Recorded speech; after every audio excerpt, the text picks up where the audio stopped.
उरहान साहब मलहन खातून से बातचीत कर रहे होते हैं और वो कहते हैं कि अगर खाने की किल्लत पैदा हो गई तो यहाँ पर मौजूद तमाम तर लोग खुद ब खुद ही हमारे खिलाफ हो जाएंगे। यानी कि वालदा सुल्ताना की चाल मुकम्मल तौर पर कामयाब हो जाएगी, क्योंकि अवाम कभी भी कहत साली का खौफ बर्दाश्त नहीं कर सकती। मलहन खातून जवाबन कहती हैं कि हम गोदाम बनाएंगे और सबसे पहले उन लोगों को खाने की अशिया दी जाएगी जिनके पास खाने के लिए कुछ भी नहीं है, और ये जिम्मेदारी एक तैमूर साहब को दी जाएगी कि वो उन भूखे लोगों को सबसे पहले खाना दें जिनके पास खाने को कुछ भी नहीं। एक्तमूर जवाबन कहते हैं कि हम हर घर के अंदर खाना पहुंचाएंगे, हर उस घर के अंदर जहां पर किसी न किसी को खाने की जरूरत है। एक्तमूर साथ साथ ये भी कहते हैं कि अफसोस की बात यह है कि हमारे गोदामों में पहले से इतना खाना मौजूद नहीं कि तमाम तर घरों को एक साथ परोसा जा सके। मलहन खातून ये बात सुनकर मजीद परेशान हो जाती हैं और कहने लगती हैं कि आखिर ये लोग खाने की अशिया को लेकर कहाँ पर जा रहे हैं। और हान बे जवाबन कहते हैं कि मेरा ख्याल है कि ये अपने किलों की तरफ उस खाने को मुंतकिल कर रहे हैं। मलहन खातून कहती हैं कि वो लोग पहले से जानते हैं कि अगर हमें ये मालूम हो गया कि खाना कहाँ पर जा रहा है तो हम उन पर हमला करेंगे और वो खाने की अशिया अपनी तहवील में ले लेंगे। मलहन खातून कहती हैं कि मेरे अंदाजे के मुताबिक खाने की अशिया को या तो किसी गांव में मुंतकिल किया जा रहा है या गारों के अंदर। नाज़रीन, मलहन खातून के सामने नक्शा खुला हुआ होता है और वो उस पर गौर करती चली जाती हैं और बहुत ही अक्लमंदाना अंदाज से इस बात का अंदाजा लगा रही होती हैं कि आखिर खाने को कहाँ मुंतकिल किया जा रहा है। गोरबूजल्ब कहते हैं कि आपने जो भी कहा उस बात में वजन तो है, लेकिन इस हवाले से अब आप क्या हिकमत अमली बनाएंगी, क्योंकि यहाँ पर 3 किले मौजूद हैं, कुलू चाइसर, कारा चाइसर और बेल्जिक, और यहाँ सैकड़ों सुरंगें जाती हैं। तो आखिर किस सुरंग के अंदर वो ये तमाम तर खाना इकट्ठा कर रहे होंगे। और हान बे भी बहुत जबरदस्त जवाब देते हुए कहते हैं किसी ऐसी गार के अंदर कि अगर वहां पर हम हमला करें तो वो इकट्ठे होकर हमारे हमले का जवाब दे सकें। फिर उरहान बे इशारे से बताते हैं तस के या आइतिपेस या यास्तस की गार में।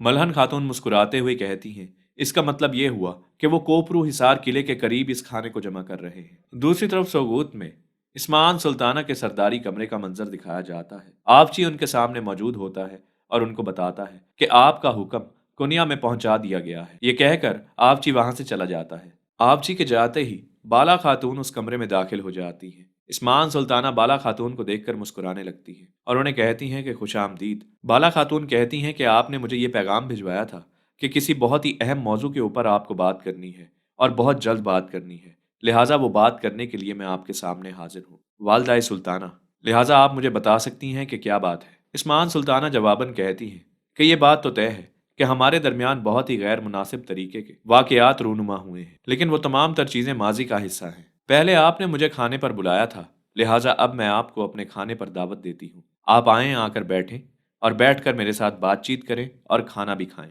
इस्मान सुल्ताना के कहने पर बाला खातून बैठ जाती हैं और कहती हैं कि आपको परेशान होने की जरूरत नहीं, क्योंकि हमें खाने के आदाब और खाने की अहमियत का खूब अंदाजा है, लिहाजा जो काम आपने किया है वो मैं यहाँ पर नहीं दोहराऊंगी।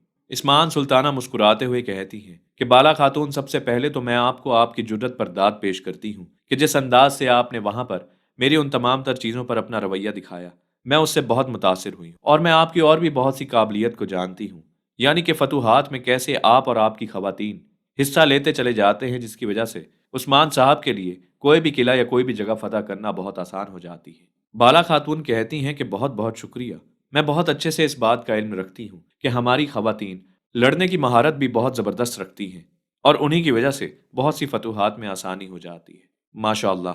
इस्मान सुल्ताना भी माशाअल्लाह कहती हैं। इस्मान सुल्ताना कहती हैं कि मुझे लगता है कि आप एक चीज़ नज़रअंदाज कर जाती हैं, वो ये कि जब भी आप किसी मुहिम पर उस्मान साहब के साथ होती हैं तो पीछे दरबार या फिर महल के अंदर मलहन खातून मौजूद होती हैं। आपको इस बात का भी अंदाज़ा बखूब होना चाहिए कि आपकी अहमियत महल और दरबार में भी ज़्यादा हो, वरना बहुत से लोग अपनी अहमियत को भूल जाते हैं।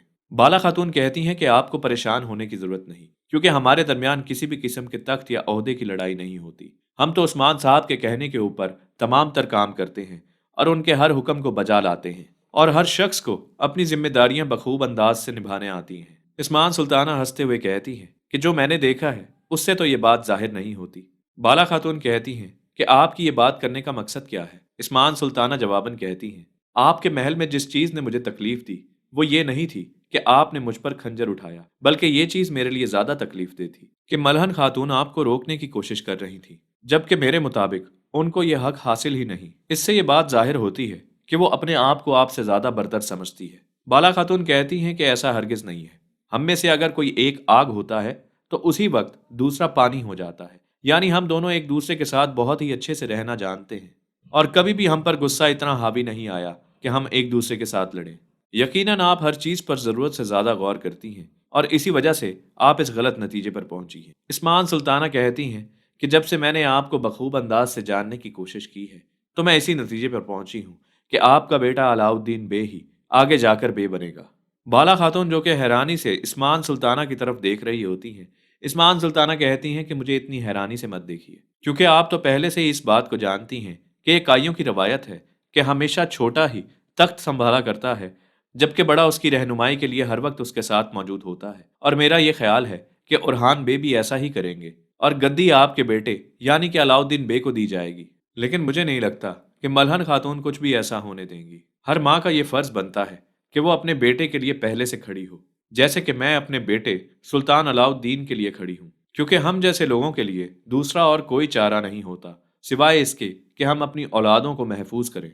बाला खातून जवाबन कहती हैं कि वालदा सुल्ताना, आपने बहुत से अहम मसाइल को अपने किले या सल्जूकी महल में हल किया है जो कि बहुत पेचीदा होंगे, जिसकी वजह से आपको हमारी आंखों में सच्चाई दिखाई नहीं देती, क्योंकि हमारे लिए हर मामला बहुत साफ और अहम है। इसीलिए हम अपने हर मसले को सच्चाई और अहमियत के साथ हल किया करते हैं। मेरे दो बेटे हैं, एक का नाम उरहान और दूसरे का अलाउद्दीन। अगर इनमें से कोई भी तख्त पर बैठ जाएगा तो मुझे किसी से कोई खतरा या डर नहीं। मेरे लिए दोनों ही बहुत अहम है। मैं दोनों से मोहब्बत भी करती हूँ और दोनों पर भरोसा भी। इस्मान सुल्ताना जवाब देते हुए कहती हैं कि जब मामला गद्दी या तख्त का हो तो फिर तो ना कोई भाई रहता है और ना ही कोई बेटा और ना ही कोई खानदान बचता है। और आप ये बात बहुत बखूब जानती हैं।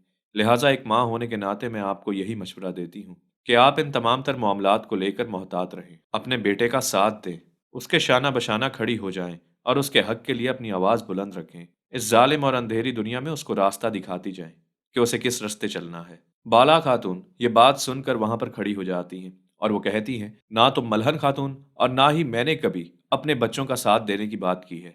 और जहां तक बात रही गद्दी और तख्त की, तो हम इससे बहुत बड़े मकसद के लिए काम किया करते हैं, यानी कि हमारा मकसद मुकद्दस और सीधे रास्ते का है और उस पर चलते हुए ना तो हम तख्त की परवाह करते हैं और ना ही गद्दियों की। लिहाजा अपने खाने से अकेले बैठकर ही लुत्फानंदोज हूँ। ये कहकर बाला खातून वहां से जाने लगती हैं। इस्मान सुल्ताना कहती हैं कि अगर हकीकत यही है तो जब सुल्तान अलाउद्दीन ने अलाउद्दीन बे के लिए तहाइफ भिजवाए थे तो मलहन खातून क्यों परेशान हुई थी। फिर इस्मान सुल्ताना कहती हैं कि तुम्हें उस वक्त वहां पर मौजूद होना चाहिए था जब मैंने मलहन खातून को कहा था कि सुल्तान अलाउद्दीन ने अलाउद्दीन बे के लिए तहाइफ भिजवाए हैं। तो मलहन खातून के चेहरे के तासुरात कैसे बदले थे।